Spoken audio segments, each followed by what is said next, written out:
Hi everyone, welcome to job updates in Telugu YouTube channel. Railway department నుంచి 11,127 assistant loco pilot జాబ్స్ను fill చేయడానికి అఫీషియల్గా detailed notification release చేయడం జరిగింది. ఈ ఏఎల్పి 2026 నోటిఫికేషన్కి సంబంధించి ఇదివరకే జనవరిలో మనకి షార్ట్ నోటీస్ అనేది రిలీజ్ చేశారు. ఇప్పుడు డీటెయిల్డ్ నోటిఫికేషన్ అనేది మనకి రిలీజ్ చేయడం జరిగింది. రేపటి నుంచి ఆన్లైన్ అప్లికేషన్స్ మనకి స్టార్ట్ అవుతాయి. ఈ వీడియోలో మనం అసిస్టెంట్ లోకో పైలట్ జాబ్కి సంబంధించి అప్లికేషన్ చేసుకోవాలంటే మనకి కావాల్సినటువంటి క్వాలిఫికేషన్స్ ఏంటి, ఏజ్ ఎంత ఉండాలి, అండ్ ఈ జాబ్స్కి సెలెక్షన్ అనేది ఏ విధంగా చేస్తారు, ఎవరు అప్లికేషన్ చేసుకోవచ్చు, మన ప్రాంతంలో అంటే రైల్వే సికింద్రాబాద్కి సంబంధించి ఈస్ట్ కోస్ట్ రైల్వేకి సంబంధించి మన నియరెస్ట్ ప్రాంతాల్లో ఉన్నటువంటి వివిధ ఆర్ఆర్బీలకు సంబంధించి ఎక్కడ ఎన్ని వేకెన్సీ ఉన్నాయి, కేటగిరీ వైజ్గా ఎన్ని ఉన్నాయి, అండ్ ఎక్కడ మనం అప్లికేషన్ చేసుకోవాలి, ఎలా చేసుకోవాలి, అప్లికేషన్ ఫీజు ఎంత ఉంటుంది, ఇలాంటి వివరాలన్నీ కూడా ఈ వీడియోలో నేను మీకు క్లియర్గా ఎక్స్ప్లెయిన్ చేస్తాను.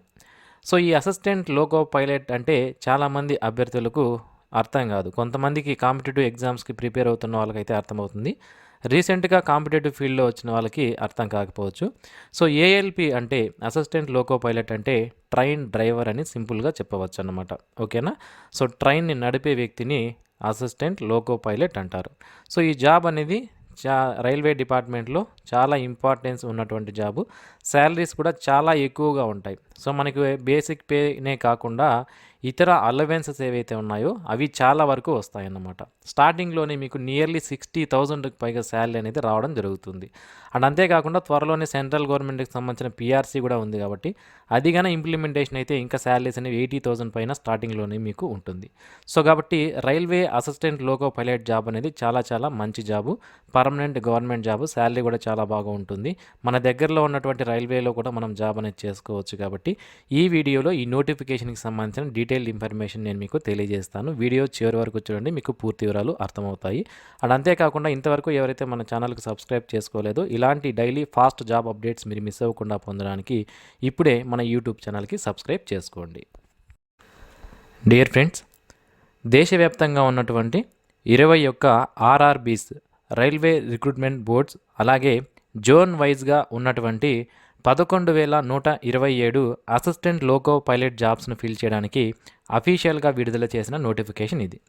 ఇక్కడ ఆర్ఆర్బీ వైజ్గా అలాగే జోన్ వైజ్గా ఎన్ని పోస్టులు ఉన్నాయి, ఏ క్యాస్ట్ వారికి ఎన్ని పోస్టులు రిజర్వేషన్ చేయబడి ఉన్నాయనేది ఈ టేబుల్లో మీరు క్లియర్గా చూసుకోవచ్చు.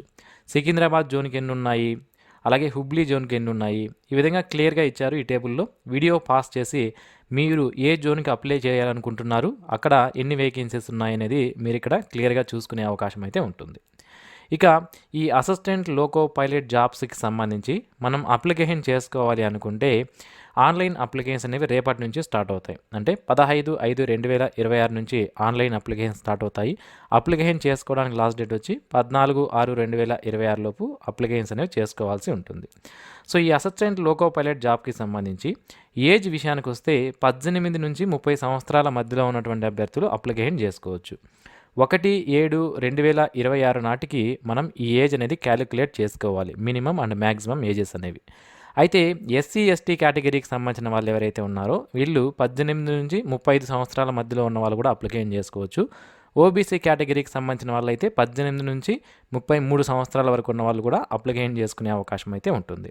ఇక శాలరీ విషయానికి వస్తే ఇనీషియల్ బేసిక్ పే అనేది మనకి 19,900 రూపాయలుగా ఇచ్చారు. దీనికి వేరియస్ అలవెన్సెస్ అనేవి యాడ్ అవుతాయి. TRS allowance, house rent allowance, transport allowance, extra duty allowance, risk allowance, ఇలా డిఫరెంట్ రైల్వే నుంచి వివిధ అలవెన్సెస్ అనేవి వస్తాయి. వాటన్నిటిని కూడా యాడ్ చేసుకుంటే 55,000కి పైగా శాలరీ స్టార్టింగ్లోనే మీకు ఈ అసిస్టెంట్ లోకో పైలట్ జాబ్కి సంబంధించి ఉంటుంది. ఇక మీరు ఇక్కడ ఒక విషయాన్ని గుర్తుపెట్టుకోవాలి. నేను మీకు స్టార్టింగ్లోనే ఒక పాయింట్ చెప్పాను, మనకి దేశవ్యాప్తంగా ఉన్నటువంటి వివిధ ఆర్ఆర్బీలు ఉన్నాయి అని. సో మనకి 21 ఆర్ఆర్బీలు రైల్వే రిక్రూట్మెంట్ బోర్డులను ప్రజెంట్ ఫిల్ చేస్తున్నారు జాబ్స్ని.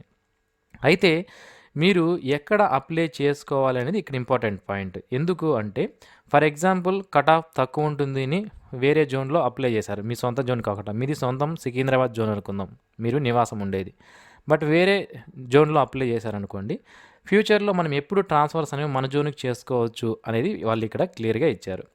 సో మీరు ఇనీషియల్గా మీరు ఈ జాబ్లో జాయిన్ అయిన తర్వాత న్యూగా మీరు అపాయింట్మెంట్ అయిన తర్వాత అట్లీస్ట్ 5 సంవత్సరాలైనా మీరు సర్వీస్ అనేది చేయాల్సి ఉంటుంది అని మనకి ఇక్కడ క్లియర్గా మెన్షన్ చేశారు.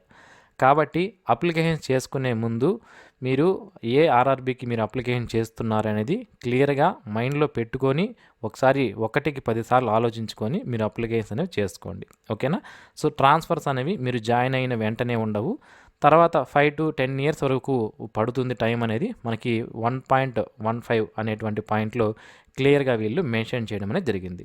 ఇక్కడ చాలామంది ఇంకొక తప్పు కూడా చేస్తారు. ఏంటి అంటే ఇక్కడ మొత్తంగా 21 ఆర్ఆర్బీస్ ఉన్నాయి.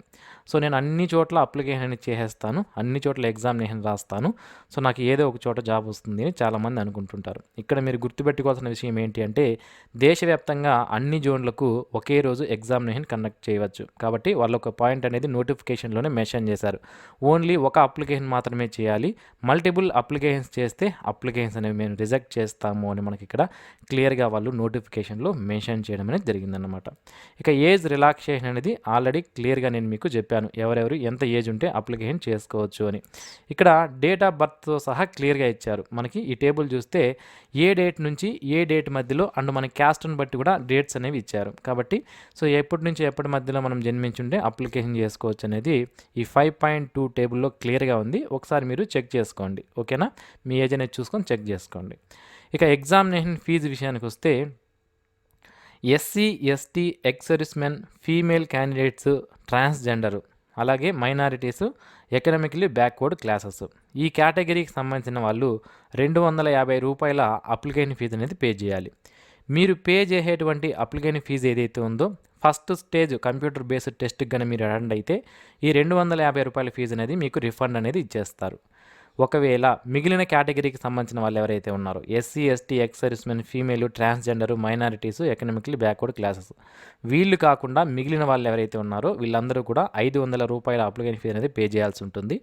వన్స్ కంప్యూటర్ బేస్డ్ టెస్ట్కి అगर మీరు అటెండ్ అయితే మీకు 400 రూపాయల అప్లికేషన్ ఫీజు అనేది మీకు రిఫండ్ అనేది ఇస్తారనమాట. ఇక సెలెక్షన్ ప్రొసీజర్ విషయానికి వస్తే అసిస్టెంట్ లోకో పైలట్కి సంబంధించి టోటల్ 5 స్టేజ్ల్లో సెలెక్షన్ అనేది చేస్తారు. First stage computer based test, అలాగే second stage computer based test, దాని తర్వాత కంప్యూటర్ బేస్డ్ యాప్టిట్యూడ్ టెస్ట్, దాని తర్వాత డాక్యుమెంట్ వెరిఫికేషన్ అండ్ ఫైనల్గా మెడికల్ ఎగ్జామినేషన్ కండక్ట్ చేసి మీకు జాబ్ అనేది ప్రొవైడ్ చేస్తారు. సో మొదటగా first stage computer based test అనేది అందరికీ కూడా కామన్గా ఉంటుంది. ఇది 60 నిమిషాల పాటు ఈ ఎగ్జామినేషన్ కండక్ట్ చేస్తారు. 75 క్వశ్చన్స్ ఉంటాయి. ఒక క్వశ్చన్కి 1 మార్క్ ఉంటుంది. 1/3 ఆఫ్ నెగిటివ్ మార్క్స్ కూడా ఉంటాయి. మరి సిలబస్ ఏముంటుంది అంటే mathematics, mental ability and general సైన్స్కి సంబంధించిన సిలబస్ అనేది కంప్యూటర్ బేస్డ్ టెస్ట్ 1లో ఉంటుంది. ఎవరైతే CBT 1లో క్వాలిఫై అవుతారో ఒక పోస్ట్కి 15 మందిని CBT 2కి పంపిస్తారు. సో CBT 2లో ఏముంటుంది అంటే మనకి ఇక్కడ 2 పార్ట్లు అనేవి క్వశ్చన్ పేపర్లో ఉంటాయి. మొదటిది పార్ట్ 1 అండ్ రెండవది పార్ట్ 2. టోటల్గా పార్ట్ 1 అండ్ పార్ట్ 2 రెండు కలిపి 2 hours 30 minutes పాటు మనకి టైం అనేది ఉంటుంది. అండ్ టోటల్గా 175 క్వశ్చన్స్ అనేవి ఉంటాయి. పార్ట్ 1లో 100 క్వశ్చన్స్ అండ్ పార్ట్ 2లో 75 క్వశ్చన్స్ ఉంటాయి. పార్ట్ 1కి 90 minutes టైం ఉంటుంది. పార్ట్ 2కి 60 minutes టైం అనేది ఉంటుంది. 1/3 ఆఫ్ నెగిటివ్ మార్క్స్ అనేవి ఆటోమేటిక్గా ఉంటాయి. ఇక మల్టిపుల్ షిఫ్ట్స్లో మనకి కంప్యూటర్ బేస్డ్ ఎగ్జామినేషన్ అనేది కండక్ట్ చేస్తారు. ఇక సిలబస్ విషయానికి వస్తే పార్ట్ 1కి సంబంధించి పార్ట్ ఏకి సంబంధించి mathematics, general intelligence and reasoning, basic science and engineering అనేది పార్ట్ 1కి సంబంధించిన సిలబస్. పార్ట్ 2లో మనకి మన సబ్జెక్ట్ నాలెడ్జ్ టెస్ట్ అనేది ఉంటుంది. అది మనం అప్లై చేసేటువంటి ట్రేడ్ని బట్టి ఉంటుందన్నమాట. ఇక ఎవరైతే కంప్యూటర్ బేస్డ్ టెస్ట్ 2లో క్వాలిఫై అవుతారో వాళ్ళలో పోస్ట్కి 8 మందిని CBAT కంప్యూటర్ బేస్డ్ యాప్టిట్యూడ్ టెస్ట్కి పంపిస్తారు. ఈ కంప్యూటర్ బేస్డ్ యాప్టిట్యూడ్ టెస్ట్లో క్వాలిఫై అయిన వాళ్ళకి document verification and medical examination అనేది కండక్ట్ చేసి జాబ్స్ అనేది ప్రొవైడ్ చేస్తారు. ఈ విధంగా మనకి సిలబస్ అనేది ఎగ్జామినేషన్ సంబంధించిన సెలెక్షన్ ప్రొసీజర్ అనేది ఉంటుంది. ఇక ఈ అసిస్టెంట్ లోకో పైలట్ జాబ్కి సంబంధించి అప్లికేషన్ చేసుకోవాలనుకుంటే మనకి కావాల్సిన క్వాలిఫికేషన్ ఏంటి అంటే ఎవరైతే state council of vocational training ద్వారా కానీ లేదా national council of vocational training ద్వారా కానీ ITI కంప్లీట్ చేస్తుంటారు.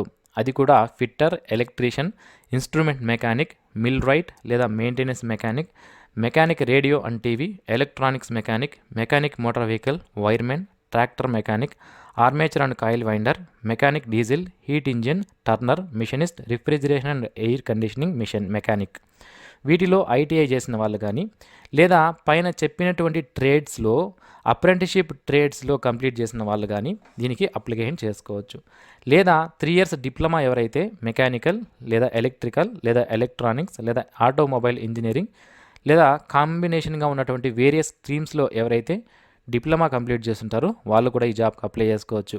పైన చెప్పినటువంటి ట్రేడ్స్లో ఇంజనీరింగ్ కంప్లీట్ చేసిన వాళ్ళు కూడా ఈ జాబ్కి అప్లికేషన్ చేసుకునే అవకాశం అయితే ఉంటుంది.